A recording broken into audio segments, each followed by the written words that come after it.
tenho aqui comigo a Mariana Pereira, que é diretora da parte de Email Security, vai nos falar aqui sobre AI, como o AI está a vencer o AI. Portanto, vai ser aqui um grande desafio. Mariana, muito obrigado pela tua presença. Obrigado. Obrigada eu. E obrigada a vocês todos. Hoje eu estava percebendo que esse é o primeiro evento que eu faço presencial, então estou um pouquinho nervosa, porque são 2 anos que eu não estou em um palco. Então, a inteligência artificial, com certeza, é um daqueles assuntos que tem muita opinião, muito sentimento, e agora a gente também está vendo em uma sessão adversarial, ou seja, os atacantes e os hackers também estão usando.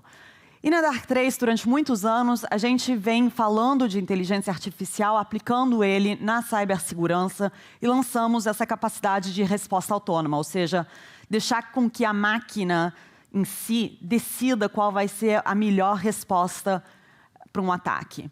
Então, são 2 assuntos muito grandes, eu tenho 15 minutos, não tem como eu vou fazer justiça a esses 2 tópicos, mas vou tentar de qualquer forma.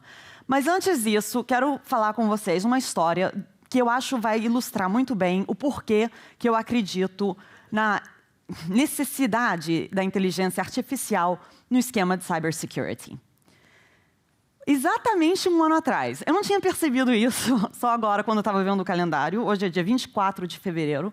Então, dia 24 de fevereiro de 2021, eu me toquei que estava a chegar o Dia das Mães na Inglaterra. Na época, eu morava em Londres e eu já tinha esquecido de 2020. Eu pensei, não, esse ano eu vou ser uma boa filha. E encomendei, através da Biscuiteers, uma companhia inglesa que tem e-commerce, entrega em toda a Europa, aliás, em todo o mundo. Muito bom, aliás, os biscoitos, as bolachas deles. E eu pensei, oba, eu lembrei, minha mãe vai ter um lindo biscoitinho, dia 14 de março, ela vai ficar feliz. Pontinhos para mim, né?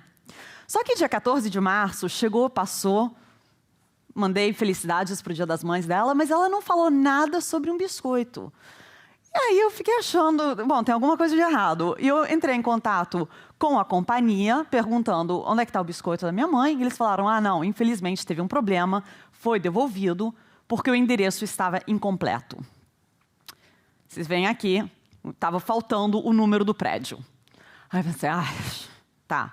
Mas, de qualquer forma, esse autor do campeonato já tinha contado para minha mãe que tinha um biscoito que estava chegando, ia mandar o bendito biscoito. Então, dia 17 de março de 2021, reencomendo o biscoito. Eles generosamente falaram, não, a gente vai mandar um novo biscoito, fresquinho, acabado de ser feito, só paga, por favor, de novo o custo da expedição. Falei, beleza, muito justo. E eu recebi um recado dizendo, por favor, clique nesse link para fazer o pagamento de £2,99, que é devido para a entrega do seu, para a entrega da sua parcel, da sua coisa lá. Então, fiz clique no link, cheguei nessa página. Aí eu pensei, não, peraí só um minutinho. Tem alguma coisa de errado. Eu recebi isso como mensagem de texto. Agora, gente, é só porque eu trabalho em cibersegurança e eu ouço tantas histórias, e até meu pai já foi hackeado, para quem já participou de outras minhas palestras conhece essa história, que eu olhei para isso e eu pensei, não, tem alguma coisinha que não está certo. É quase como o serviço ao cliente estava muito bom. Passaram só 40 minutos desde que eu liguei para a companhia. Como é que a Royal Mail já está com o meu biscoito? Então, eu fiz aquilo que qualquer pessoa em cibersegurança faria nessa altura do campeonato. Vamos dar uma olhada no endereço da página que eu estou aqui para inserir os dados. Então, https, royalmailparcelupdates.com, express, PHP. Esse site estava encriptado, tinha SSL protection, sabe? Todas aquelas coisas. Eu olhei para o fundo da página, todos os links estavam funcionando. Falei, beleza, tá bom. Mas aí eu pensei, não, mais uma coisinha. Deixa eu pegar o número do rastreio e abrir uma nova página da Royal Mail e botar o número do rastreio ali dentro. Deu um erro. Aqui eu pensei, não, tem alguma coisa de errado. Vamos voltar para aquela página inicial. Então, fiz clique de novo no link da mensagem. Em tudo isso, se passaram mais ou menos uns 3 minutos. E a essa altura do campeonato, a Firefox percebeu que esse site que eu estava tentando chegar fazia parte de uma grande operação de fraude. O site da Royal Mail tinha sido copiado em todos os seus detalhes e estava ocorrendo, se vocês, aliás, olharem, dia 17 de março de 2021, uma grande fraude que os hackers estavam personificando, eu nunca sei exatamente como dizer essa palavra, impersonating, a Royal Mail. Aí pensei, gente, isso foi muito bom. Ok, vamos dar uma olhada de novo. Aí eu voltei para o site e decidi fazer 2 screenshots. Vou fazer a coisa fácil, tá? Prometo que todos os links vão para todas as páginas iguaizinhas. Tem mais ou menos todos os links nas duas, tem uma pequena diferença na distribuição. No da esquerda, assim, as maiores diferenças, porque eu vou perguntar para vocês qual é o certo, qual é o errado, qual é o verdadeiro, qual é o falso, tá? Então, as diferenças são essas. Tem ícones das redes sociais, Royal Mail Group, limitado, 2021.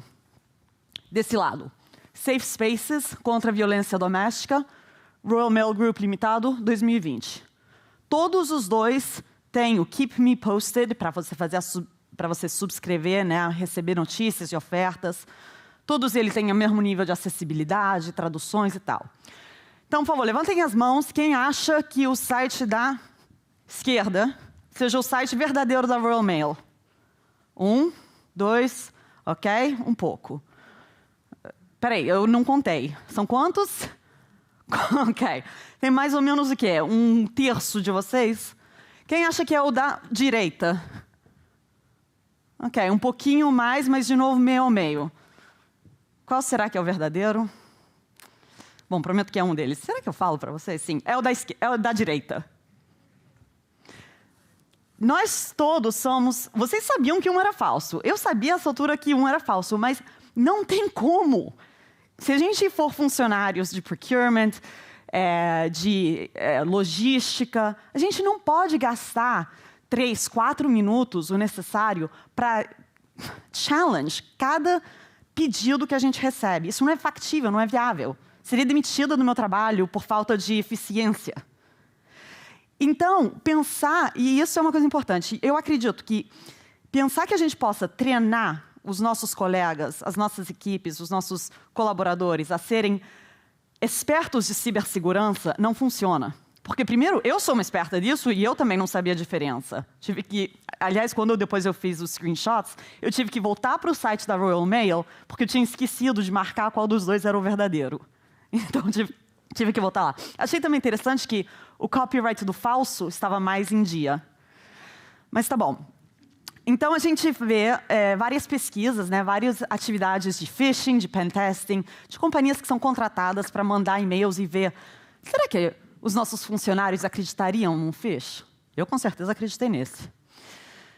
E, sim, obviamente, todo mundo faz clique no link. Em uma pesquisa que foi feita por um dos nossos competidores, foi enviado um link para milhares de pessoas falando, aqui está um link de phishing. O que aconteceu? Metade das pessoas fizeram clique. Então, como é que a gente acredita que as pessoas vão seguir as instruções? Isso já não acontece desde o tempo de Adão e Eva. Não comem a maçã. A gente sabe como essa história acabou. Então, o ser humano tem umas falhas, né? Tem umas shortcomings. E é por isso que a gente vê, já desde a época da Revolução Industrial, que a gente está, em algumas coisas, substituindo o uso dos seres humanos com o uso das máquinas. Isso nos leva, então, a essa noção de machine learning e de programar uma máquina para fazer a mesma tarefa de forma continuativa, repetida, com excelência do output, sempre sabendo que a gente vai ter o mesmo resultado. Aí a gente vai além. Em vez de dar uma regra de automatização, a gente fala, tá, vamos te dar uns critérios, uns parâmetros. Se você vê essa situação, você faz isso. Isso também, em cibersegurança, em regulações, é ótimo, porque está uma coisa bem definida que acontece sempre do mesmo jeito. Mas não funciona muito bem no mundo dinâmico. Funciona muito bem em mundos dinâmicos onde tem uma opção limitada de possíveis movimentos ou uma opção limitada de possíveis resultados. Por exemplo, em jogos. Então, ensinamos as máquinas a jogar jogos, né? Que nem o jogo da velha, xadrez, Go. E eu acho interessante que esse é sempre aquela aplicação de pensar na inteligência artificial aplicada nas máquinas Mas, pela verdade, o que a gente fez? A gente simplificou o nosso mundo para ser aquele mundo binário. Quem foi o palestrante antes? Eu até anotei isso, desculpa, rapidinho, porque eu achei curioso. O Bruno, né, nas 10 previsões, falou sobre essa coisa binária que a gente faz, de sim ou não, certo ou errado. Em um jogo é fácil, você ganha ou perde. Você faz um movimento ou outro. Mas em cibersegurança, não, é um contínuo. E as máquinas, então, tendo esse caminho, não conseguem manter o passo. As ameaças mudam. Então, se a máquina nunca viu aquela ameaça, não está treinada para reconhecer aquele objeto.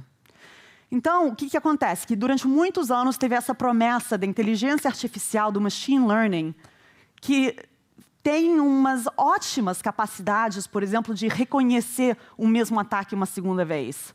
Que nem a Firefox reconheceu. Ah, não, a gente já recebeu notificações que esse site é malicioso, então cuidado. Mas não está bem adaptado à realidade do nosso mundo. Então, o que a gente fez? Na Darktrace, a gente tem um grande laboratório de pesquisa e desenvolvimento, vários analistas, matemáticos, PhD, gente que estudou matemática muito mais do que eu, e eles captaram que, em vez de ensinar para a máquina o que é um ataque, a gente inverteu a equação. Vamos ensinar para a máquina o que é o nosso mundo. Em cibersegurança, o mundo é de forma definida, mas os mundos digitais de duas empresas são completamente diferentes, mesmo 2 bancos. Então, não dá para botar e ensinar para a máquina um mundo e pedir para aplicar aquelas mesmas coisas em um outro. Então, precisa ser uma máquina que aprenda, não num laboratório, mas nos dados reais do mundo. No fluxo de e-mail, o que isso significa na prática, para aquilo que eu faço todos os dias? É entender como que os seus funcionários trabalham entre si e entre seus colaboradores. Em uma outra qualquer empresa, isso vai ser diferente. Então, a máquina vai aprender unicamente, quase como o DNA do seu ecossistema. E uma vez que ele aprende, aí ele consegue também lidar com as novidades, coisas novas. Porque aí tem uma segunda técnica de inteligência artificial para entender, isso é novo malicioso ou isso é novo porque a Darktrace agora abriu um escritório em Lisboa? Abrimos um escritório em Lisboa. Então, a gente agora tem essa dinâmica que vai bem além do que o atacante humano contra o defensor humano na cybersecurity. A gente tem atacantes que estão usando automatização, campanhas em massa, deepfakes, inteligência artificial própria para atacar sistemas automatizados. Um dos nossos colaboradores, o Max Heinemeyer, ele é um diretor de threat hunting na Darktrace, era um ethical hacker, sugiro vocês seguirem ele no blog. Ele escreveu um documento sobre quais ferramentas atuais de inteligência artificial que já estão disponíveis no mercado podem ser usadas para mapeá-las no percurso de um ataque. Agora, por favor, não tenham nenhuma ideia, tá? Eu vejo alguns de vocês fazendo screenshots, isso não é o dever de casa para conseguir hackear durante o fim de semana. Sim, vocês vão ter um enorme aumento na eficiência, e é por isso que está sendo usado mais e mais. Então, essa colaboração entre o ser humano e a inteligência artificial, aqui e em cibersegurança, não é tirar o humano. A gente não está sugerindo, e eu não estou sugerindo, e não acredito que seja possível deixar simplesmente máquina contra máquina. Aquilo que eu vejo, em vez, é uma IA que é potenciada ou direcionada por um ser humano, e do outro lado, no lado da defesa, tem que ter um humano que seja ajudado por uma IA. E essa colaboração do ser humano à inteligência artificial é aquilo que a gente faz também na Darktrace todos os dias. Todos os nossos analistas trabalham nisso. Ninguém está perdendo o próprio emprego por causa da máquina, ao contrário. Como acabamos de ver, não tem seres humanos o suficiente. Então, a gente pode abaixar o nível técnico requisito para fazer com que mais pessoas possam participar. Eu, por exemplo, não tenho PhD em matemática, mas consigo entender o output da inteligência artificial de forma fácil, human-friendly e human-centric, para usar as palavras do Gustavo. E eu acredito que essa é aquela colaboração que vai poder nos permitir de poder manter o passo com o volume crescente, com todos os crosswinds que vão surgir, porque a tecnologia é necessária. Agora, para voltar ao fim da historinha, só quero confirmar para vocês todos que minha mãe recebeu o biscoito. E eu agora lembrei que eu tenho que encomendar o próximo, porque o Dia das Mães vai cair na Inglaterra, dia 27 de março. Muitíssimo obrigada. Se tiver qualquer dúvida, por favor, venham me encontrar mais tarde.